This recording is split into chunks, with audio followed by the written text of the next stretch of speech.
भ्रांति है।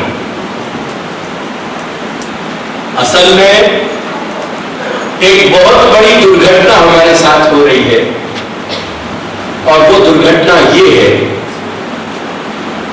कि जितने अहम मम में ग्रसित हम कंठी दीक्षा तो पहले आते, दुर्भाग्यसु या सौभाग्यसु कंठी दीक्षा या ब्रह्म संबंध लेने या सेवा पधरा लेने के बाद हमने अपने ईगो को और मल्टीप्लाई कर दिया। ये दुर्घटना है अपने साथ बड़े सूक्ष्म स्तर पर घटित हो रही।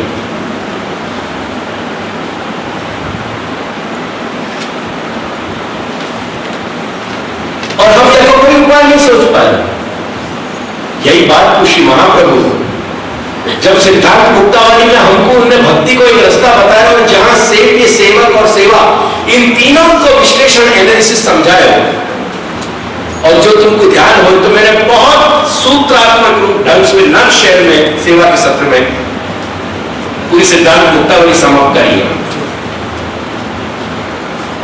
वह एक बहुत आधारभूत एक वक्तव्य श्री महाप्रभु दे रहे हैं, पाया वो स्टेटमेंट, और वो स्टेटमेंट है अगस्तु ब्रह्मवादी ने कृष्ण बुद्धि किया था। सारी बात समझा के बाद रहस्य श्री महाप्रभु कह रहे हैं कि कृष्ण बुद्धि विधीयतम, तुम अपने अंतःकरण को कृष्ण सु रंगो, वहां में कृष्ण में तुम आत्मसात करो, लेकिन वहां की पहली शर्त है अतस्तु ब्रह्मवादी। अगर ब्रह्मवाद रहित तुम्हारा चिंतन है, वैष्णवता के नाम पे तुम घोर अहम और मम में पड़े रहो, और ये खेल बड़ा जम के हो रहे हो वैष्णव समाज में। तथा कथित आचार्य समाज और तथा कथित वैष्णव समाज या अहम मम के अखाड़े में ऐसे जमे भये हैं कि ये पुष्टि धर्म जो आत्मधर्म है, या आत्मधर्म न रह के अहम मम की रस्सा कसी को एक ऐसा खेल बन रहे हो कि जैसे शायद घृणित कोई बात मनुष्य के लिए नहीं हो सकती। हम इतने सारे आंटी बूटी में से निकल रहे हैं या वैष्णवता के नाम। मेरे तात्पर्य, मेरा कहने को ये, मैं ये जो सारे एस्पेक्ट समझा रहे हैं, वो एस्पेक्ट यानी समझा रहे हैं हर मनुष्य के विवेक धारण करने के लिए कुछ आधार चाहिए।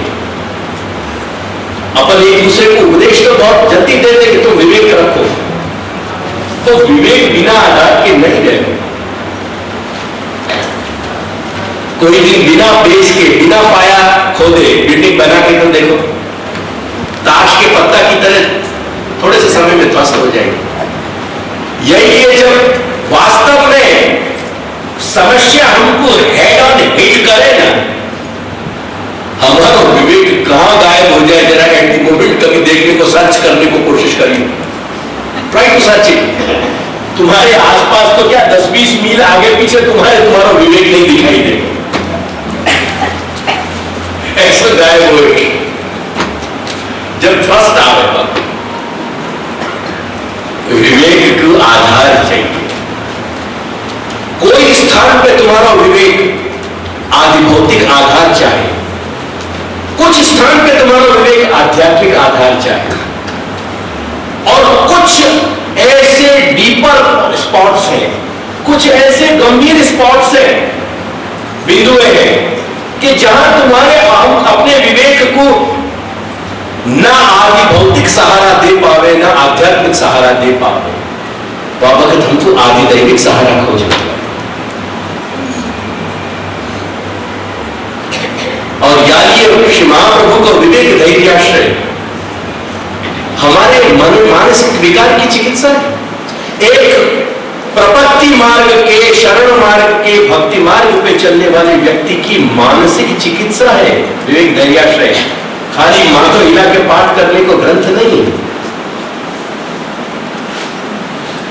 क्योंकि उन सारे विवेक धैर्य आश्रय को जो नेटवर्क है, वो पूरा तंत्र जो है, वो जटिल तंत्र 3 जगह पोलराइज हो रहे हैं, और 3 जगह पोलराइज होने के कारण जैसे चारों ओर चुंबकीय ग्रेविटेशनल फोर्स खड़े करके बीच में लोहे को टुकड़ा रख दो, बिना आधार के लोहे को टुकड़ा कर रहे, क्योंकि चारों ओर से आपको इक्वल फोर्स मिल रहा है। Therefore it is in the center. The piece of iron hangs without any support just in the center. Just per force of that gravitational force. वो जो पूरा गुरुत्वाकर्षण है, वो गुरुत्वाकर्षण पकड़े गए चारों तरफ से। ऐसो ट्रायंगल में एक पूरा गुरुत्वाकर्षण को जब तक आधार तुम्हारे विवेक को नहीं मिलेगा तब तक वो विवेक का तंत्र जो है तुम्हारा टिक नहीं पाएगा। और ये तीनों आधार के साथ श्री महाप्रभु ने या को हमको विवेक धैर्याश्रय में दियो, या को हमको नवरत्न में दियो, और या को हमको अंतःकरण प्रबोध में दियो। ये अंतःकरण प्रबोध और नवरत्न और विवेक धैर्याश्रय, इन तीन गुरुत्वाकर्षण के भीषण जो सामर्थ्य के बिंदु हैं, इन बिंदुओं के आधार पे हमारा विवेक बड़े आनंद से टिक पाएगा, जब वो बहुत बड़ी दुर्घटना भी छेड़ नहीं पाएगी और कोई महामारी भी जाकर हमसे दूर नहीं कर पाएगी। वो टिक पाएगा, वो टिक पाएगा हमारे जीते रहने की स्थिति में भी, और वो टिक पाएगा जब हम अंतिम श्वास लेंगे तब।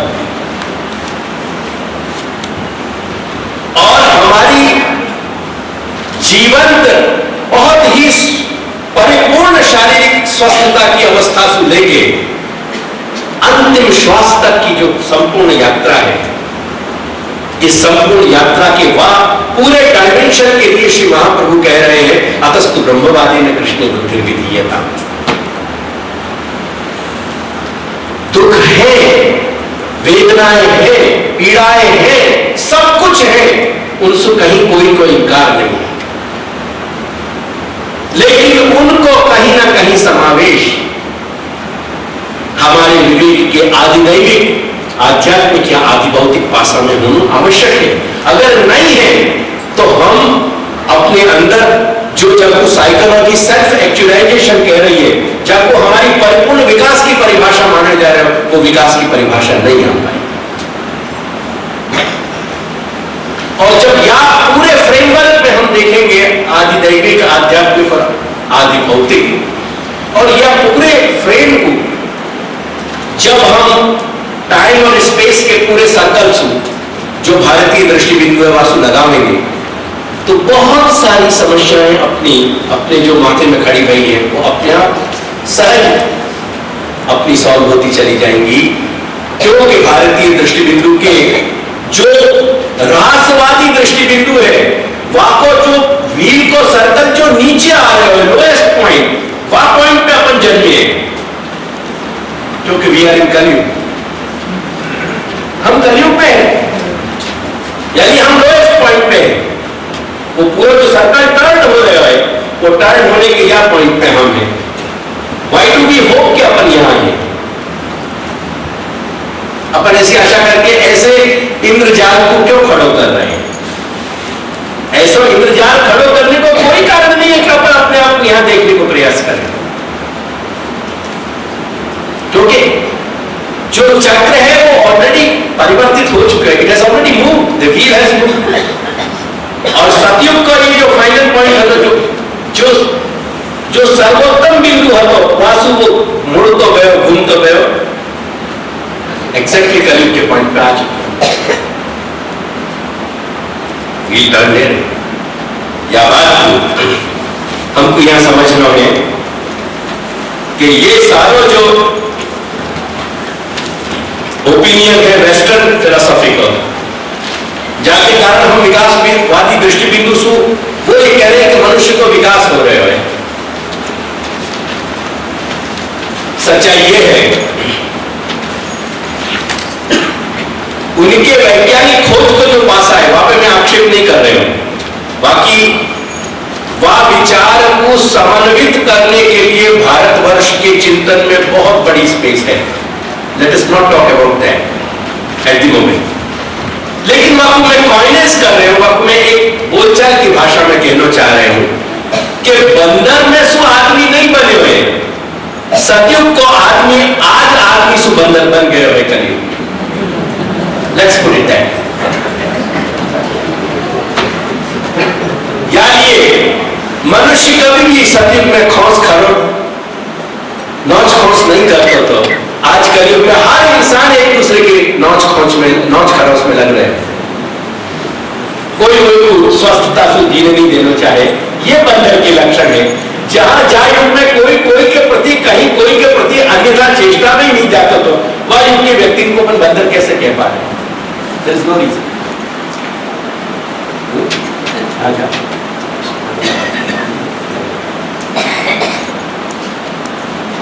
ख्याल आ रहा है? तो ये रासवादी और विकासवादी या दोनों दृष्टि बिंदुओं को अपन समझ लेंगे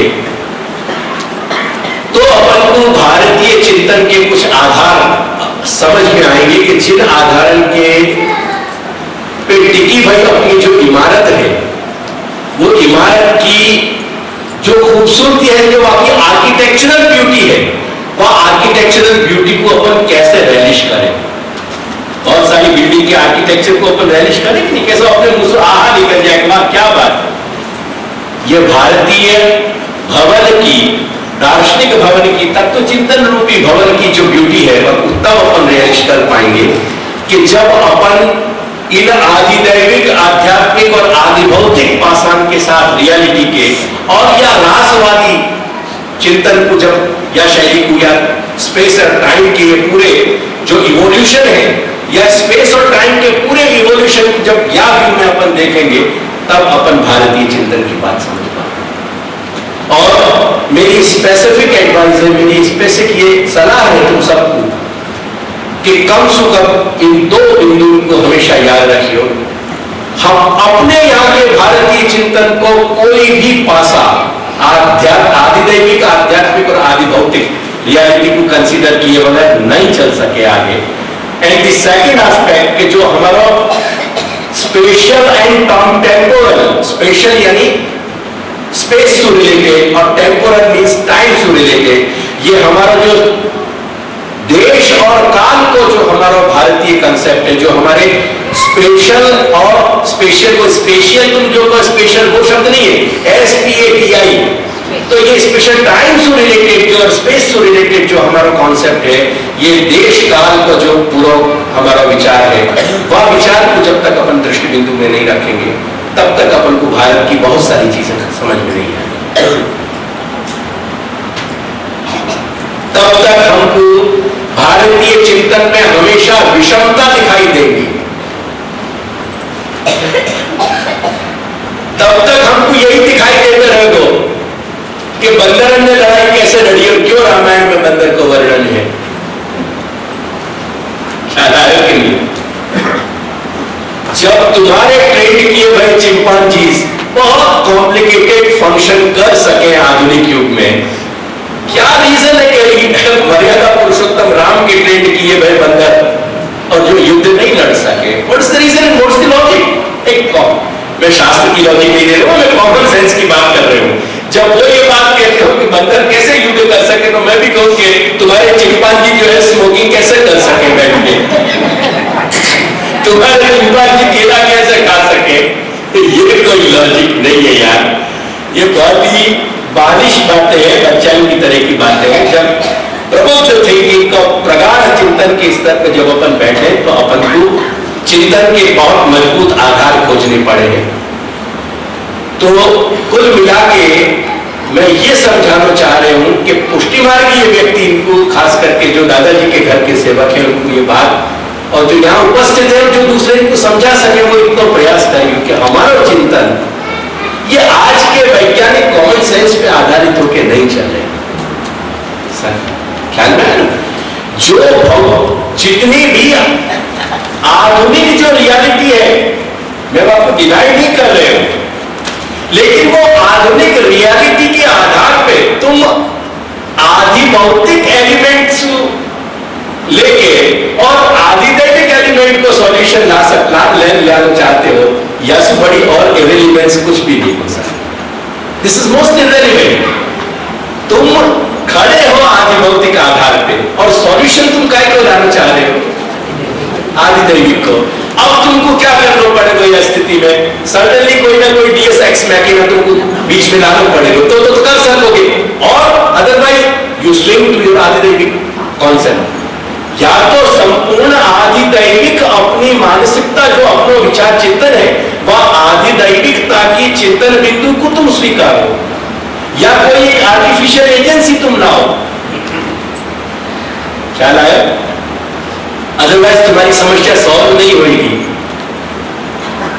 यही समस्या कहीं कहीं कुछ कुछ अंश में विदेशियों की पश्चिमी चिंतन में तो भारी भयंकर समस्या रही है, परंतु आप ये मत मानिए तो भारत के बहुत सारे चिंतन ऐसी समस्याओं से मुक्त हटे, उनको भी कहीं ना कहीं समस्या सताई है।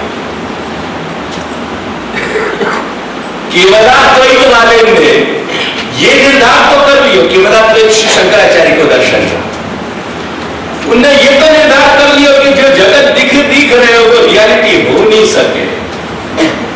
कारण क्या है कि यार रियलिटी में इतनी सारी कंट्रोवर्सीज है, इतनी सारी पैराडॉक्सेस है कि आपको रियलिटी मान लो कैसे? कोई भी लॉजिकल फंक्शन जाके आदमी को मस्तिष्क तो होए, कोई भी रीजनेबल इंसान रीजनेबली यह बात को नहीं स्वीकार सके कि ऐसा जगत भी रियल हो सके।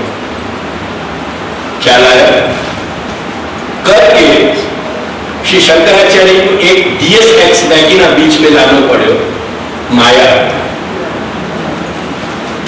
अब माया को डीएस एक्स मैकिना ले तो आए बीच में, प्रश्न ये कि माया क्या है? तो अंत में बेचारे श्री शंकराचार्य को कहना कि वो तो अनिर्वचनीय है, it can not be explain, it is inexplicable. माया है जरूर, पर माया है इनएक्सप्लिकेबल, ताकि व्याख्या नहीं दी जा सके, अनिर्वचनीय। बहुत बड़े बड़ी तगड़ी कुश्तियां लड़ी गई और बहुत तगड़े दाव पेच लगाए गए, पर सारे दाव पेच लगाने के बावजूद अंत में माया की डेफिनेशन शंकर मत में इतनी देनी पड़ी क्योंकि सब अनिर्वचनीय है। बहुत अच्छी बात है भैया, महाप्रभु को ये समस्या ही है, क्योंकि कर्तुम भी है अकर्तुम भी है, अन्यथा कर्तुम भी है। वो ऐसा पहाड़ बना सके कि जब खुद नहीं उठा सके, हमें कोई प्रॉब्लम नहीं है। ख्याल आया कि नहीं? समस्या कुछ नहीं है। क्यों? क्योंकि श्री महाप्रभु ऐसा नहीं कह रहे, शास्त्र ऐसा कह रहे हो कि तब ये जाती तब नहीं जाती। अब मैं ये कहूं, कोई ये सब बैठे भाई कहूं भाई एक बात को डिसाइड करियो, मैं कहूं कि रमेश भाई बैठे भाई है, कोई को मानने में आपत्ति है नहीं है? मैं कहूं at the same time Ramesh भाई मुझको दौड़ते हुए दिखाई दे रहे, आदर सम्मान के कारण बैठे रहोगे, पर मन में चिंता तो છે કે કઈ ગુરુજી ને ભાવે ભાવ ને કઈ થઈ ગયું છે, કહેવાય નહીં આપણાથી। અહીંયા એક દેવ છે, એક વિવાદ છે, બધાને બધું વીતતું હોય, પેટમાં ચૂક આવતી હોય, બલાવ ચાલતા હોય અંદર, પણ આપણે કહેવાય નહીં, પછી આજુબાજુ બધાને કહી દે અને એ ઇન્જેક્શન પછી સીધું ગુરુજીમાં જઈને લગાય, પણ આપણે કહેવાય નહીં। એટલે હમણાં બધાના ચિત્તમાં આવશે કે કઈ આપ શ્રીના શ્રીમસ્તકમાં કઈ ગડબડ છે, નહીં તો બેસેલી વ્યક્તિ દોડતી કેવી રીતે દેખાય? એટલે બહુ સહાનુભૂતિ હોય તો જે બહુ વાત કરવાની છે આगे પૂછે કે સ્વસ્થતા તો છે ને? अरे भाई स्वस्थता ही है यार, स्वस्थता से ये बात कही जा रही, क्यों तकलीफ हो रही है? तो वे यही कह रहे हैं कि तले जाती तन नहीं जाती, तो दौड़ रहे हो तो बैठे हैं। ऐसे बहुत अनेक ऐसे विरुद्ध धर्माश्रय के वचन होंगे, यही हमको प्रॉब्लम नहीं।